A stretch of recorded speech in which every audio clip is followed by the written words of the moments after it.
Welcome to Online Study with Mohammed Rizwan Mir. Viruses को हम पढ़े थे और आज का जो हमारा टॉपिक है, आज हम पढ़ेंगे HIV को। HIV stands for human immunodeficiency virus. Human immunodeficiency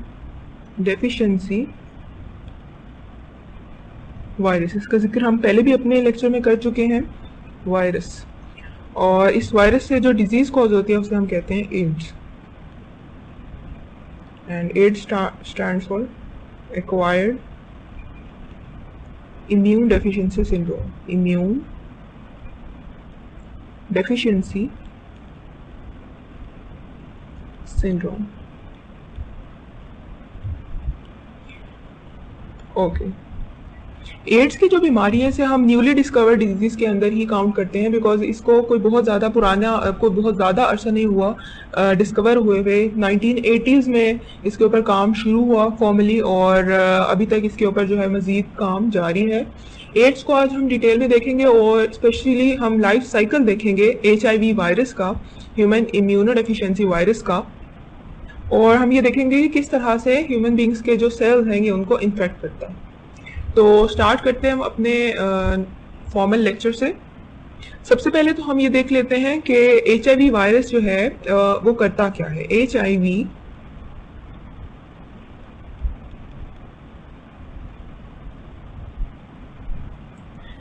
infect करता है ह्यूमन सेल को और उसके रिजल्ट में एड्स डिजीज हो जाती है। ठीक है, तो ये पूरा का पूरा साइकिल किस तरह से कैरी ऑन होता है इसको आज के लेक्चर में हम देखेंगे।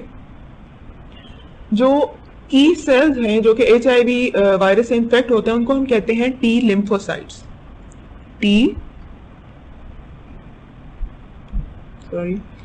T lymphocytes. लिम्फोसाइट्स के नाम से आपको थोड़ा सा अंदाजा हो रहा होगा कि ये जो है ये हमारे वाइट ब्लड सेल्स का पार्ट है, या फिर ये वो सेल्स हैं जो कि हमारे इम्यून सिस्टम के लिए काम करते हैं। इम्यून सिस्टम क्या है? इम्यून सिस्टम जो है वो मुदाफ़ियाती निज़ाम है हमारे बॉडी के अंदर, कि जब भी कोई डिजीज़ हो जाती है, जब भी कोई वायरस या कोई ऐसा फॉरेन पार्टिकल हमारे बॉडी के अंदर आ जाता है तो उसके खिलाफ हमारे बॉडी के अंदर एक लड़ने की ताकत होती है, इसे हम कहते हैं इम्यून सिस्टम। दिफाई निज़ाम जो हमारी बॉडी का नेचुरल दिफाई निज़ाम है। तो T लिम्फोसाइट सेल जो है वो इसके लिए काम करते हैं, और एड्स का जो वायरस है ह्यूमन इम्यूनोडेफिशिएंसी वायरस HIV, ये इन्फेक्ट करता है हमारे T लिम्फोसाइट सेल्स को और इनको नाकारा बना देता है।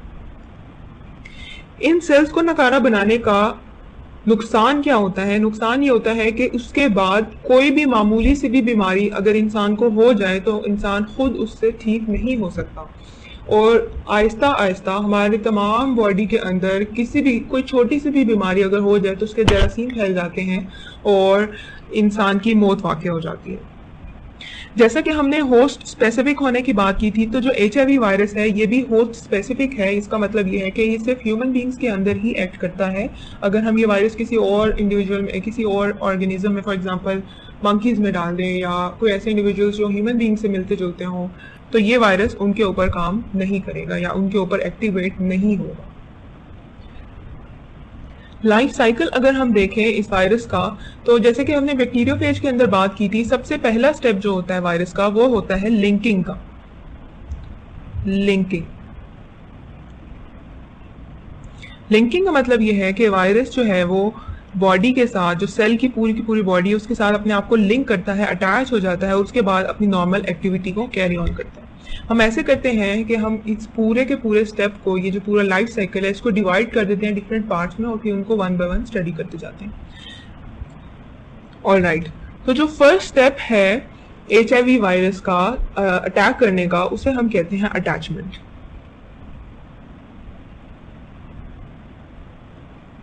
अटैचमेंट वो फेज है जिसके अंदर HIV वायरस एक सेल के ऊपर जाके अटैच हो जाता है, और अटैच होने के अंदर होता ये है कि जैसे कि हमने बात की थी HIV के स्ट्रक्चर को, जब हमने देखा था एक मरतबा हम उसको रिवाइज कर लेते हैं HIV के स्ट्रक्चर को।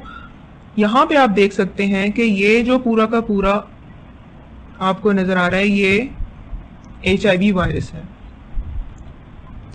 आपको याद रखने की यहाँ पे ये चीजें हैं कि एक तो आप यहाँ पे देख सकते हैं ये जो एक बाउंड्री आपको नजर आ रही है ये सेल का कैप्सिड है। इसके अलावा आप दरमियान में देख सकते हैं कि ये जो पार्ट है इसे हम कहते हैं ये आरएनए है, और इसके अलावा सेल के दरमियान में आप देख सकते हैं रिवर्स ट्रांसक्रिप्टेज। ये जो गोल गोल आपको स्ट्रक्चर्स नजर आ रहे हैं ये है रिवर्स ट्रांसक्रिप्टेज, जो कि एक एंजाइम है। इसके अलावा सेल के आउटर बाउंड्री पे आपको स्पाइक्स नजर आ सकती हैं। ये जो स्ट्रक्चर्स हैं ये स्पाइक्स हैं, यही यूज होंगी सेल की अटैचमेंट के अंदर। उसके बाद हमारा नेक्स्ट फेज, ये तो हमारा था फर्स्ट पार्ट, उसके बाद हमारा सेकंड पार्ट आ जाता है जो कि है पेनिट्रेशन। पेनिट्रेशन जैसे कि नाम से जाहिर है, पेनिट्रेशन के अंदर ये होगा कि जो HIV वायरस है वो एक ह्यूमन बीइंग के सेल के अंदर पेनिट्रेट कर देगा। जहाँ पे इस पार्ट के अंदर आपको ये वाला जो हिस्सा है यहाँ पे मैं आपको एक्सप्लेन करूंगी कि किस तरह से HIV वायरस एक्ट करता है। जैसा कि आप यहाँ देख सकते हैं कि ये जो एक वायरस था ये वायरस यहाँ पे आके अटैच हुआ, और अब इस वायरस का जो कंटेंट है इसके अंदर जो जितनी भी चीजें थी वो सब की सब अब इस सेल के अंदर एंटर हो जा रही है। इस स्टेप के अंदर बेसिकली होता ही है कि वायरस जो है वो सेल के अंदर एंटर हो जाता है और उसकी अनकोटिंग होती है। अनकोटिंग का मतलब ये है कि इसके ऊपर जो कोट लगी हुई है, जैसे कि हमने कैप्सिड की बात की है, या इसके अलावा इसके ऊपर जो एनवेलप था वो पूरा का पूरा उतर जाता है, और सेल के अंदर के जो कंटेंट है जैसे कि आप देख सकते हैं इसके अंदर आरएनए था या रिवर्स ट्रांसक्रिप्टेज था, वो पूरा का पूरा सेल के अंदर यूं ही फैल गया है। इसके बाद जो थर्ड स्टेप है वो है रिवर्स ट्रांसक्रिप्शन का।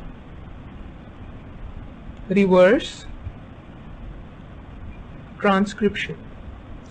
ट्रांसक्रिप्शन क्या है? रिवर्स ट्रांसक्रिप्शन वो स्टेप है जिसके अंदर वायरस के आरएनए से एक डीएनए बनेगा।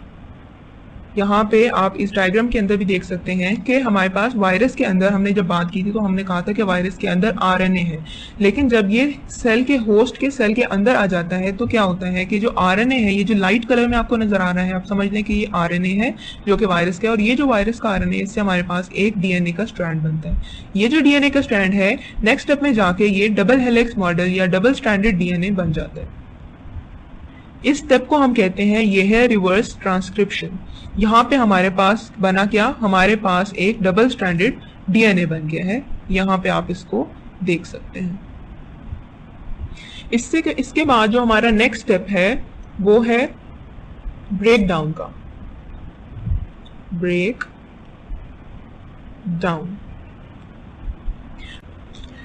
डाउन स्टेप जो है इसको आप कंबाइन कर सकते हैं अपने नेक्स्ट स्टेप के साथ, जो कि है रेप्लिकेशन का step. Break down and replication इसको हम कह देते हैं। ब्रेक डाउन रेप्लिकेशन में जैसे कि मैंने आपको बताया कि जो वायरस है उसके आरएनए से हमारे पास एक सिंगल स्ट्रैंडेड डीएनए क्रिएट होगा, और सिंगल स्ट्रैंडेड डीएनए से फिर डबल स्ट्रैंडेड डीएनए बन जाएगा। तो ये तो हो गया रेप्लिकेशन। इसके बाद हमारे पास जो नेक्स्ट स्टेप है वो है इंटीग्रेशन का। इसको पहले हम मेंशन कर देते हैं। इंटीग्रेशन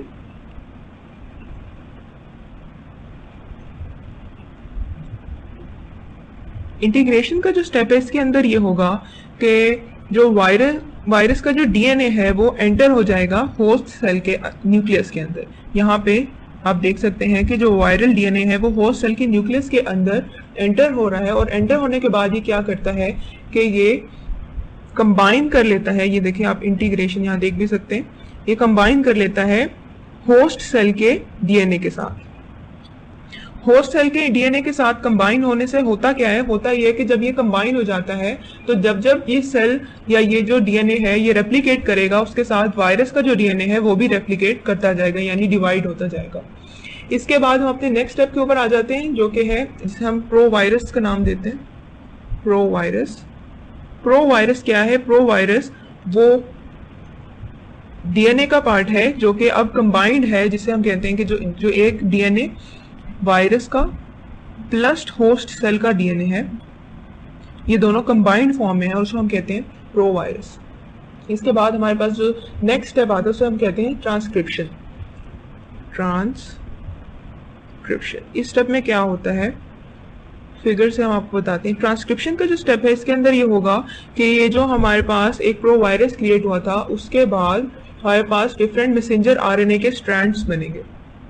मैसेंजर, ये जो आरएनए आप यहाँ पे देख रहे हैं जो कि सेल से बाहर निकल रहे हैं, ये जो स्ट्रैंड क्रिएट हुआ है ये हमारे पास एक मैसेंजर आरएनए का स्ट्रैंड है। मैसेंजर आरएनए का क्या काम होता है ये आप ऑलरेडी जानते होंगे। मैसेंजर आरएनए जो है वो प्रोटीन क्रिएशन में हेल्प करता है।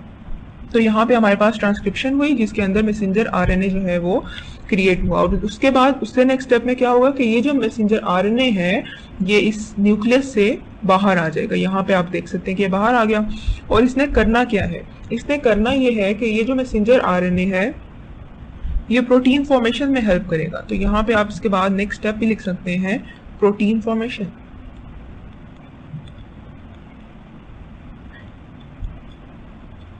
ठीक है, प्रोटीन फॉर्मेशन हो गया। प्रोटीन फॉर्मेशन के बाद जो नेक्स्ट स्टेप है उसको हम कहते हैं बायोसिंथेसिस। बायोसिंथेसिस बायोसिंथेसिस जो है वो आप इसको ट्रांसक्रिप्शन के साथ भी ऐड कर सकते हैं। बेसिकली इसके अंदर होता क्या है कि एक आरएनए क्रिएट होता है, इसे हम कहते हैं जीनोमिक आरएनए।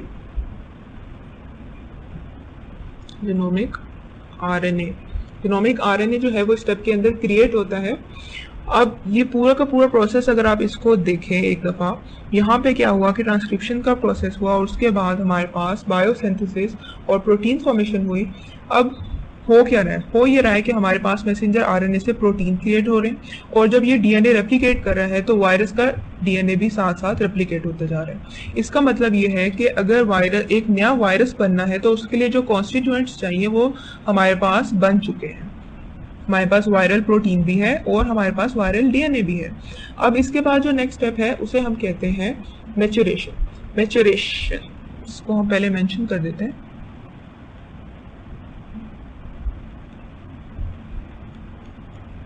ये जो मैच्योरेशन का फेज है इसके अंदर क्या होगा कि जितने भी हमारे पास कॉन्स्टिट्यूएंट्स यहाँ पे बने थे वो सब के सब आपस में कंबाइन करेंगे।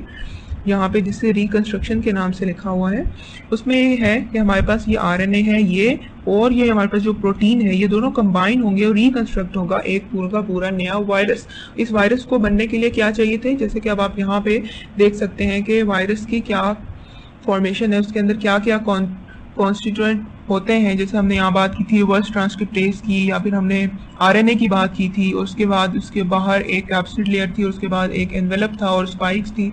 तो ये तमाम की तमाम चीज़ें दोबारा से यहाँ पे रिकंस्ट्रक्ट हो जाएंगी, और इस पूरे फेज को हम कहते हैं ये है मैच्योरेशन फेज।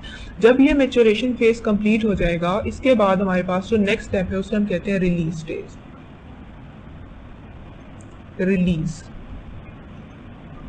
रिलीज फेज में क्या होगा कि जो भी पूरा का पूरा वायरस हमने कहा था कि इकट्ठा उसके सारे कॉन्स्टिट्यूएंट्स इकट्ठे हो जाएंगे, ये पूरा वायरस जो है वो इस सेल से बाहर निकल आएगा। जैसे आप यहाँ पे देख सकते हैं कि ये पूरा का पूरा जो वायरस है वो यहाँ से सेल से बाहर निकल रहा है, और यहाँ पे एक पूरा ये अलग होते जा रहे हैं। ठीक है, तो ये नए वायरस जो है वो इससे क्रिएट होते जा रही है, इसे हम कहते हैं रिलीज फेज। इसमें एक बर्ड की फॉर्म में ये इसके अंदर से अलग होता जाएगा।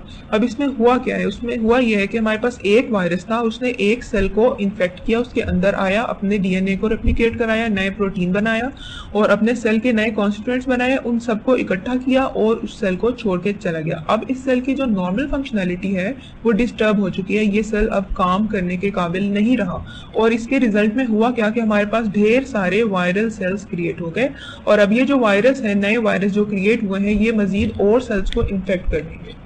इस सब को समझने के लिए मैंने एक वीडियो डाउनलोड की थी। अगर ये एक एनिमेशन है बेसिकली, इसके थ्रू भी मैं आपको बता देती हूँ। ये बेसिकली एक 3D एनिमेशन है जो आपको इस पूरे के पूरे प्रोसेस को जो मैंने अभी आपको बताया कंप्लीट पिक्चर डिस्क्राइब करेगी। इसको साथ साथ मैं आपको बताती जाऊँगी कि क्या क्या प्रोसेस होता जा रहा है।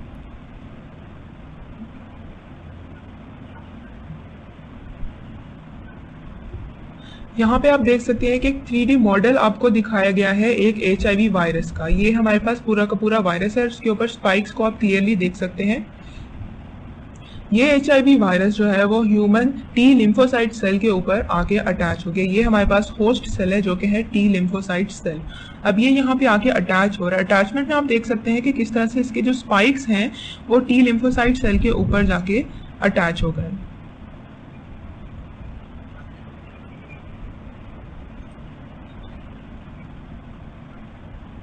इसके बाद यहाँ पे आप देख सकते हैं कि किस तरह से हमारा जो फर्स्ट स्टेप था जिसे हमने कहा था अटैचमेंट और पेनिट्रेशन, वो कंप्लीट हो रहा है। यहाँ पे HIV वायरस जो है वो फ्यूज कर रहा है हमारे T लिम्फोसाइट सेल के साथ, और इसके साथ अटैच होने के बाद ये पेनिट्रेट करता जा रहा है, यानी कि सेल के तमाम कंटेंट जो है वो हमारे होस्ट सेल के अंदर एंटर हो गए हैं और वो उसकी जो वॉल है वो डिसॉल्व हो गई। यहाँ पे आप पार्टिकल्स को साइटोप्लाज्म के अंदर देख सकते हैं।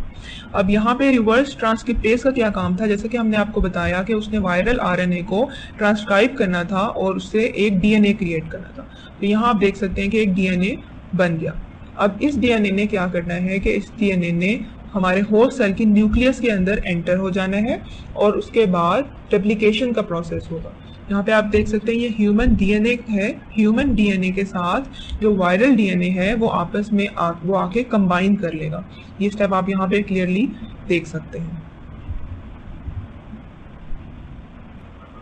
इसके बाद हमने बात की थी नए मैसेंजर RNA के क्रिएट होने की। तो यहाँ पे आप देख सकते हैं कि किस तरह से मैसेंजर RNA का एक स्ट्रैंड जो है वो बन चुका है। अब क्या होगा कि अब तमाम के तमाम सेल के जो कॉन्स्टिट्यूएंट्स हैं वो सब इकट्ठे होंगे और एक जो पूरा का पूरा वायरस बना था वो सेल को वो बन के सेल से बाहर की तरफ निकल जाएगा। अब जैसे हमने कहा था कि बर्ड फॉर्मेशन में ये सेल को छोड़ देगा, तो यहाँ पे आप देख सकते हैं कि किस तरह से पूरा का पूरा वायरल सेल क्रिएट हुआ और उसके अंदर की जो चीज़ें थी, ये जो फेज आप देख रहे हैं यहाँ पे मैच्योरेशन फेज को दिखाया गया है कि किस तरह से तमाम के तमाम नए वायरस की चीज़ें बन के बाहर निकल गई। ये फेज, इस स्टेप को बहुत गौर से देखना होगा। इस स्टेप के अंदर बेसिकली आपको ये नजर आ रहा है कि किस तरह से एक सेल को इन्फेक्ट करने के बाद डिफरेंट वायरसेस, जो नए वायरस क्रिएट हुए हैं, वो सेल को छोड़ जाते हैं, सेल के अंदर से निकल जाते हैं और वो मजीद और सेल्स को इन्फेक्ट करते हैं। तो यहाँ पे आप देख सकते हैं कि किस तरह से नए नए वायरसेस बर्ड्स की फॉर्म में सेल के अंदर क्रिएट होते हैं और वो छोड़ते हैं। यहाँ पे जो ब्राउन कलर से आपको वायरसेस शो हो रहे हैं, तो ये पूरा का पूरा प्रोसेस था, लाइफ साइकिल था जिसे हमने आपको दिखाया। यकीनन इससे आपको बहुत सारी बातें क्लियर हो गई होंगी और एक बिगर पिक्चर पे आपको समझ आ गया होगा कि किस तरह से एक लाइफ साइकिल HIV वायरस का कंप्लीट होता है। इसके बाद हम अपने नेक्स्ट फेज के ऊपर आ जाएंगे जो कि है symptoms of AIDS. Symptoms of AIDS, अगर किसी को एड्स है तो उसके क्या सिम्टम्स होंगे या किस तरह से पता चलेगा कि एड्स की जो डिजीज है या एड्स की जो वायरस है वो बॉडी के अंदर एंटर हो चुका है। एड्स का जो एड्स HIV के जो इन्फेक्शन है बेसिकली उसको हम 3 स्टेजेस में डिवाइड करते हैं, 3 स्टेजेस। और उन 3 स्टेजेस में एक हमारे पास आता है asymptomatic carrier, asymptomatic carrier. Second one is AIDS related complex, इसको हम ARC के नाम से भी जानते हैं। और जो थर्ड है इसे हम कहते हैं फुल ब्लोन एड्स। जो फर्स्ट वाला है जिसे हम कहते हैं एसिम्प्टोनिक कैरियर, इसके अंदर होता क्या है कि हमारे पास जो सिम्टम्स नज़र आते हैं, इनिशियली जो सिम्टम्स नज़र आते हैं उसके अंदर फीवर हो सकता है, चिल्स हो सकते, फीवर, बुखार और ठंड लग सकती है और एचेस, बॉडी के अंदर पेन हो सकता है। इसके अलावा swollen lymph glands, swollen lymph glands, lymph gland जो है वो सूज सकते हैं। लिम्फ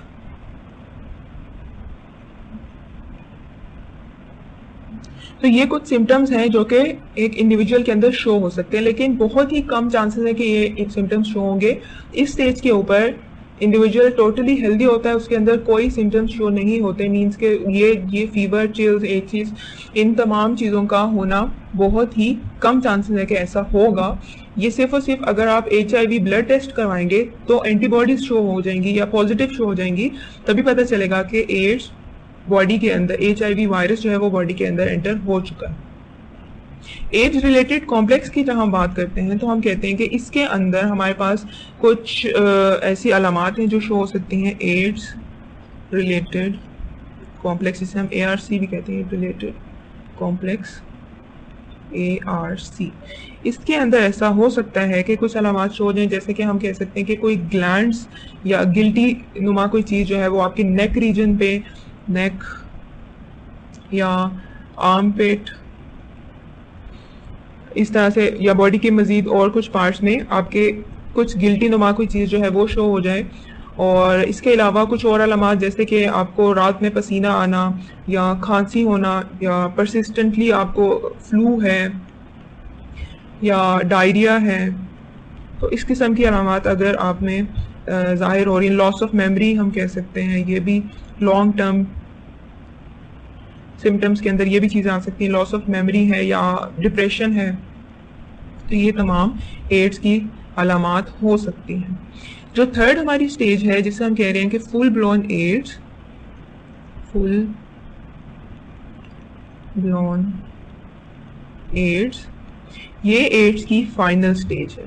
फाइनल स्टेज आप कह सकते हैं कि जब एड्स का वायरस बॉडी को पूरी तरह से या बहुत ज़्यादा इन्फेक्ट कर चुका होता है, तो ये स्टेज आ जाती है। और इसके अंदर क्या होता है, इसके अंदर ये होता है कि आप का सवेयर वेट लॉस होता है, बॉडी के अंदर जो आपका जो वज़न है उसमें बहुत ज़्यादा फ़र्क आप महसूस करेंगे, वीकनेस है बहुत ज़्यादा होगी। और इसकी वजह क्या है, जैसे कि हमने बात की, या इसके अलावा कुछ और अलामात जैसे आप कह सकते हैं कि परसिस्टेंट आपको डिफरेंट तरह के, या फ्लू हो रहा है या बार बार डायरिया है या डिप्रेशन है, इस तरह की अलामात जो है वो आपको आपके अंदर जाहिर हो सकती हैं।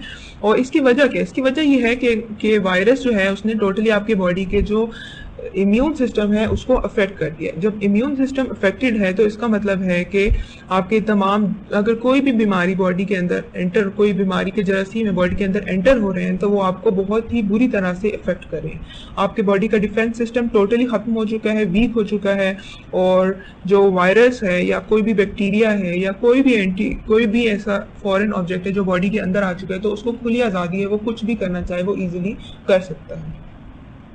इस स्टेज के बाद होता क्या है, स्टेज के बाद होता ये है क्योंकि बॉडी के अंदर कोई डिफेंस सिस्टम नहीं रहा, तो अगर कोई भी बीमारी आ सकती है, जैसे हमने कहा था कि कोई छोटी सी भी बीमारी आ जाए, तो वो बीमारियां बेसिकली हो क्या सकती हैं, उन बीमारी में हमारे पास कोई भी रेस्पिरेटरी डिजीज हो सकती है, या फिर हमारे पास आई डिजीज हो सकती है, कोई फंगल इन्फेक्शन हो सकता है, फंगल इन्फेक्शन,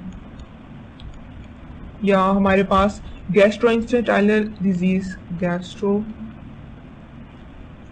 इंटेस्टाइनल डिजीज, जो कि हमारे इंटेस्टाइन और हमारे स्टमक से रिलेटेड कोई भी डिजीज हो सकती है, या नर्वस सिस्टम से रिलेटेड कोई डिजीज, कोई भी बीमारी हो सकती है। तो उस बीमारी से वापस आना या ठीक हो जाना इंडिविजुअल के लिए पॉसिबल नहीं होता। इन्हीं तमाम बीमारियों से इंसान की मौत भी वाक़ हो सकती है। इसके अंदर जो सबसे ज़्यादा कॉमन या सबसे ज़्यादा ख़तरनाक डिजीज़ है वो होती है हमारे पास कैंसर, या फिर हम इसको लेजन भी कहते हैं। और स्किन कैंसर बेसिकली बहुत ज़्यादा जो है वो देखने में आता है, और उसके वजह से हमारी जो मौत भी वाक़या हो। तो ये हमने देख ली एड्स की 3 स्टेजेस। ओके, तो आज के लेक्चर को समराइज कर लेते हैं। आज हमने क्या क्या पढ़ा, आज हमने पूरा का पूरा लाइफ साइकिल पढ़ा एड्स वायरस का, कि एड्स वायरस जो है वो ह्यूमन सेल के ऊपर किस तरह से इन्फेक्ट करता है, और उसके पूरे के पूरे लाइफ साइकिल को हमने देखा, एक्टिविटीज़ देखी जो कि पूरे के पूरे इस लाइफ साइकिल के अंदर होती हैं। हमने इनको डिवाइड कर दिया डिफरेंट स्टेप्स के अंदर। इसके अंदर हमने देखा अटैचमेंट को, पेनिट्रेशन, रिवर्स ट्रांसक्रिप्शन को, ब्रेक डाउन और replication, integration, provirus transcription, then protein formation, उसके बाद बायोसिंथेसिस, और फिर मैचुरेशन, और फिर उसके बाद रिलीज फेज। उसके बाद हमने कुछ सिम्टम्स देख लिए कि एड्स के जो सिम्टम्स हैं वो क्या हो सकते हैं। एड्स की जो स्टेजेस हैं, हमने 3 स्टेजेस को डिस्कस किया, और फिर हमने देखा कि वो जो 3 स्टेजेस हैं उनके अंदर क्या क्या सिम्टम्स जो हैं वो शो हो सकते हैं एक इंडिविजुअल के अंदर। तो ये तो आज का लेक्चर था। इसके बाद नेक्स्ट लेक्चर के अंदर हम कुछ और वायरल डिजीजेस को डिस्कस करेंगे, उनके कॉजेटिव एजेंट्स और उनके ट्रीटमेंट को देखेंगे।